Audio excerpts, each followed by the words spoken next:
System change, whistle blowing, corruption, இதுகள் எல்லாம் அதாவது கட்டாலிஸ்ட், இதுகள் எல்லாம் வந்து ஒரு ஹைலி ஒரு தியரட்டிக்கல் விஷயங்கள் வந்து இப்போ இப்போ நான் இதில் அதாவது இப்போ ஒரு கரண்ட் டாப்பிக்காக போய்கொண்டு இருக்கிறது வந்து ஹெல்த் செக்டரில் தான் இந்த கதைகள் கணக்க வருது.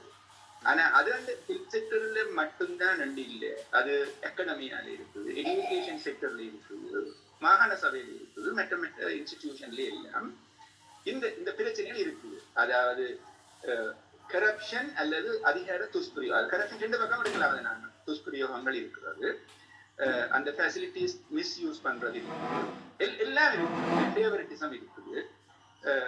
இதுகள் வந்து not only அதாவது தங்கட சுயநலமான வேலையில செய்யறதுக்கு அந்த அரசாங்க வளங்களை நாங்கள் பாவிக்கிறோம், அரசாங்கத்தில் தரப்பட்ட பதவிகளை பாவிக்கிறது எல்லா செக்டர்லயும் இருக்கு. கம்பேரேட்டிவ்லி இப்ப வந்து அது ஒரு ஹெல்த் செக்டர்ல கொஞ்சம் கூட யூஸ் பண்ணப்பட்டது.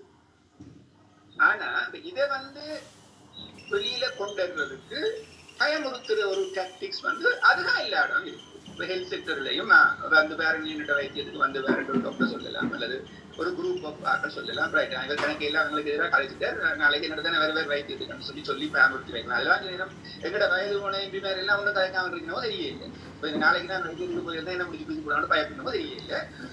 அது ஒன்று இருக்குது. அது இது அகாடமியாவில் இருக்குது, எஜுகேஷன் செக்டர்ல இருக்குது, மாகாண சபையில் இருக்குது, மற்ற இன்ஸ்டிடியூட், ஈவன் பிரைவேட் செக்டர்ல இந்த விஷயம் இருக்குது. இதை நாங்கள் சேஞ்ச் பண்ணணும் என்று சொல்ற சிஸ்டம் சேஞ்ச் என்று சொல்றது வந்து ஒரு தனி மனிதனால செய்ய இயலாது. ஆனா அந்த தனி மனிதன் அதை செய்யணுமா இருந்தாலும் அதுக்கு ஒரு முறை ஒன்று இருக்கு. You have to follow the protocol. அந்த புரோட்டோகால் எல்லாத்தையும் மீறி போட்டு இந்த நேரம் ஃபேஸ்புக்ல லைவாவோ யூடியூப்லயோ போடுறது வந்து அது ஒரு எழுச்சியை கொணர்ந்திருக்கிறது என்றது உண்மையா, கன விடயங்களை வெளிக்கொணர்ந்திருக்கிறது என்றது உண்மை. ஆனா அது வந்து ஒரு ஒரு ஒரு ஒரு சரியான ஒரு முறையா சொல்லல. அது பழக்கமா சொல்றது என்னன்னா, இந்த கேட்டலிஸ்ட் சொல்றது வந்து ஒரு ஆளு ஒரு சிஸ்டத்துக்குள்ள கொண்டு ஊட்டி விட்டுட்டு உள்ளுக்குள்ள தள்ளி விட்டுட்டு அவருக்குள்ளால சிஸ்டத்துல நடக்கிற பிள்ளைகளை வெளிக்கொண்டு வெளிக்கொண்டுட்டு அவரை வெளியில எடுத்துடுறது, அந்த வெளிக்கொண்டதை வச்சுக்கொண்டு ஒரு ஆக்ஷன் எடுத்துக்கொண்டு போறது, இதுதான் அந்த கேட்டலிஸ்ட் சொல்றது. அப்ப அவரை நாங்கள் விசில் ப்ளோவர் என்று சொல்றோம், இல்லை அவரது கேட்டலிஸ்ட் தான் சொல்றோம். விசில் ப்ளோவர் என்று சொல்றது அந்த சிஸ்டத்துல இருந்து கொண்டு அந்த சிஸ்டத்துல புரோட்டோகாலை மீறாமல் அந்த சிஸ்டத்தை விமர்சிக்கிறது. அதாவது இப்ப நீங்கள் ஒரு சிஸ்டத்துல பிள்ளைய வந்து கொண்டீங்க, அந்த பிள்ளைய நீங்கள் இது பிள்ளைய இப்படித்தான் செய்யணும்னு சொல்லி அந்த protocol you have to send it to the top most to the proper channel. Sometime அந்த ப்ராப்பர் சேனல் வந்து அனுப்ப மாட்டேதுன்னு தெரிஞ்சா you can send an advance copy to the person you யாருக்கு இன்டர்நெட் அனுப்ப போறீங்களோ. இது வந்து கவர்மெண்ட், இது ஒரு சிஸ்டம். இந்த சிஸ்டங்களை நீங்கள் மீறி போட்டு நாங்கள் ஹீரோவா அப்படி மாறையில எல்லா இடமும் பிள்ளை இருக்குது. இப்ப மெடிக்கல் செக்டர்ல பிள்ளை வந்தால் வேற விதமான பிள்ளை இருக்கு. அது ஏன் அப்படி மெடிக்கல் செக்டர்ல அப்படி ஒரு பிள்ளை ஒன்று வருது என்றால், எங்களோட மெடிக்கல் சிஸ்டம் வந்து என்னன்னா பிரைவேட் பிராக்டிஸ் ஓரியன்டட் மெடிக்கல் சிஸ்டமா இருக்குது. அதுதான் இங்க பெரிய பிரச்சனையா இருக்கு. ஏனென்றால் எல்லாரும் வந்து பிரைவேட் பிராக்டிஸ்ல ஐ பண்ணிக்கொண்டு, அதாவது சிஸ்டத்துல இருந்து பிரைவேட் பிராக்டிஸுக்கு ஒவ்வொரு அந்த தன்மை வந்து இருக்கு. அதை ஒன்றில் அதை நிப்பாட்டணுமா இருந்தால் நாங்கள் என்ன செய்யணும் என்றால் 100% பிரைவேட் செக்டர், அதாவது பிரைவேட் பிராக்டிஸ் செய்ய இயலாத கொண்டு வரணும். அப்படி கொண்டு வரணுமா இருந்தால் அதோட ஹெல்த் சர்வீஸ் வந்து மக்களுக்கு யூஸ் பண்ணுமோ என்றதுல கேள்விக்குறி ஒன்று இருக்குது. ஏனென்றால் எங்கள்கிட்ட தனியார் மருத்துவமனை எல்லாம் கணக்கு இருந்தாலும் அவைகள் வந்து ஆப்டனோட தான் கூட இருக்குது இல்லை, அதாவது மத்தியானத்துக்கு, அதாவது பின்னேரத்துக்கு பிறகுதான் இருக்குது. அந்த பின்னேரத்துக்கு பிறகு இருக்கிறதால இந்த கவர்மெண்ட் செக்டர்ல இருக்கிறது எல்லாம் அதையும் ஹேண்டில் பண்ணி அங்கதான் அந்த பிரச்சனை வரவழைக்கிறது. அப்ப நீங்கள் ரெண்டுலையும் நீங்கள் இருக்கிறதாலதான் நீங்கள் அங்க உள்ளதில இங்க அனுப்புறதோ அதுக்குள்ள கணக்குடையங்கள், அது சிலர் நேர்மையா செய்யல, சிலர் நேர்மையினமா செய்யல, எல்லாம் நடக்கும். அப்ப அந்த ஹெல்த் அடுத்தது ஹெல்த் ரிமூவ் எப்படி இருக்கணும் இருந்தால் இந்த ரெண்டும் மூன்றாவது ஒன்று தர வேண்டும். அதாவது இடையில, அதாவது தனியார் அரசாங்கம் எந்த ஒரு டாக்டரோ எந்த ஒரு தருமோ எந்த ஹெல்த் செக்டர் கவர்மெண்ட் எம்ப்ளாயியோ பிரைவேட் பிராக்டிஸ் செய்யலாம். ஸ்டடி மக்கள் அந்த வரி பணத்துல அரசாங்க சிஸ்டம், இலங்கையில உள்ள சிஸ்டம் சில ஸ்ட்ரக்சர் ஒன்று இருக்குது, அந்த ஸ்ட்ரக்சர்ல சலுகையை வாங்கி கொண்டு இருப்போம்.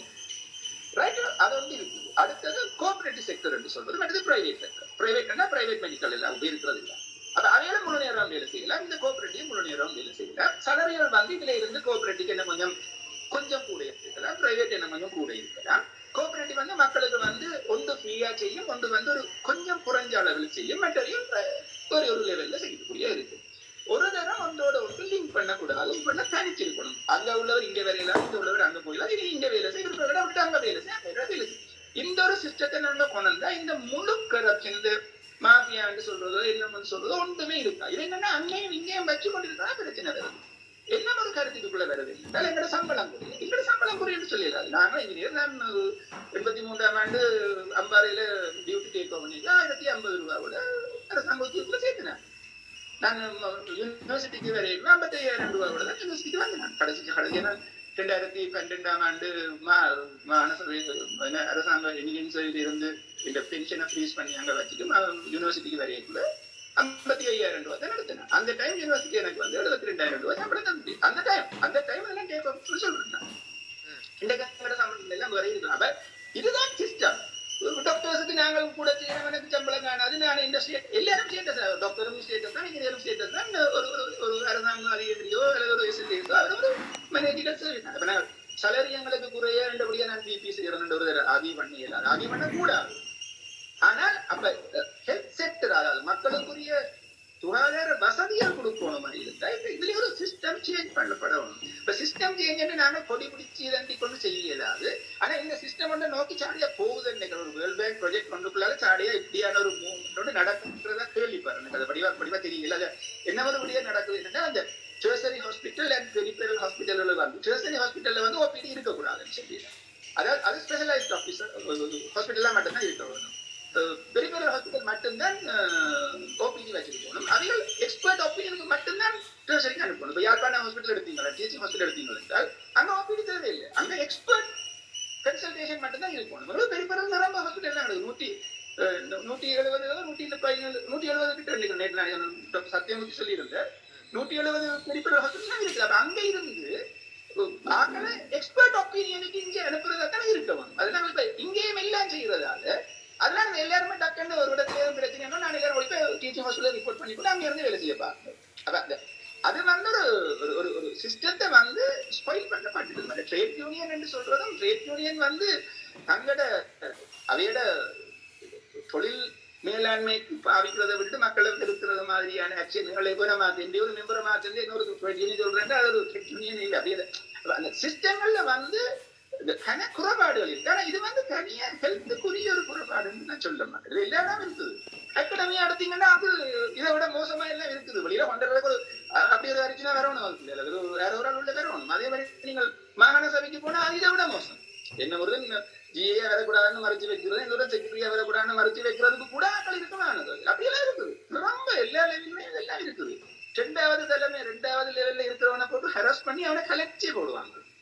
இப்ப நாங்க கட்டில செய்யறதுமே இருக்கேன். அது இதுலாம் எல்லா இடமும் இருக்கு. நாங்க இது தனியே ஹெல்த்துக்குள்ள கொண்டு முடக்க கூடாது.